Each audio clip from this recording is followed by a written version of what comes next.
Britain में चल रहे सियासी संकट के बीच पूर्व प्रधानमंत्री बोरिस जॉनसन ने खुद को प्रधानमंत्री पद की रेस से अलग कर दिया है। उन्होंने खुद ऐलान करते हुए ब्रिटेन के अगले प्रधानमंत्री बनने से इनकार कर दिया।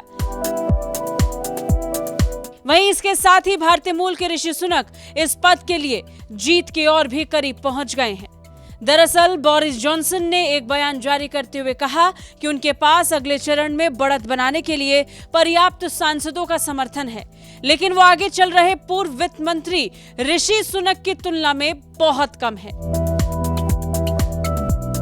उन्होंने कहा कि इस बात की बहुत अच्छी संभावना है कि मैं कंजर्वेटिव पार्टी के सदस्यों के साथ चुनाव में सफल हो जाऊंगा, लेकिन ये करना सही नहीं होगा। पिछले कुछ दिनों में मैं दुख के साथ इस नतीजे पर पहुंचा हूं कि आप तब तक प्रभावी ढंग से शासन नहीं कर सकते जब तक आपके पास संसद में एक संयुक्त पार्टी ना हो।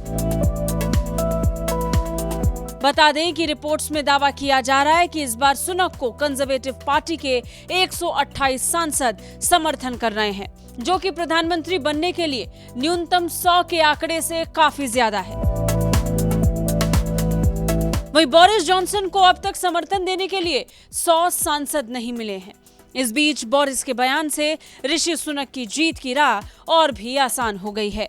ब्रिटेन में जारी उठापटक के बीच भारतीय मूल के ऋषि सुनक रविवार को औपचारिक रूप से कंजर्वेटिव पार्टी के नेतृत्व का चुनाव लड़ने के लिए अपनी उम्मीदवारी की घोषणा कर चुके हैं। वो लीज ट्रस्ट के बाद देश के अगले प्रधानमंत्री पद के दावेदार हैं और उन्होंने कहा कि वो देश की अर्थव्यवस्था को ठीक करना चाहते हैं।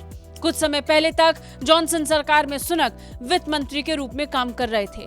बाद में सुनक ने सरकार की नीतियों पर सवाल उठाए और इस्तीफा दे दिया था। उसके बाद अन्य सांसदों ने भी साथ छोड़ दिया। ऐसे में जॉनसन को प्रधानमंत्री पद से इस्तीफा देना पड़ गया था। लीज ट्रस्ट नई प्रधानमंत्री बनी, हालांकि वो ज्यादा दिन तक सरकार चला नहीं पाई और मिनी बजट में आर्थिक फैसलों की वजह से विवादों में आ गई और 45 दिन बाद इस्तीफा देना पड़ गया। अब एक बार फिर नए पीएम को लेकर कंजर्वेटिव पार्टी के नेता को चुनने की कवायद तेज हो गई है। ब्यूरो रिपोर्ट, भारत तक।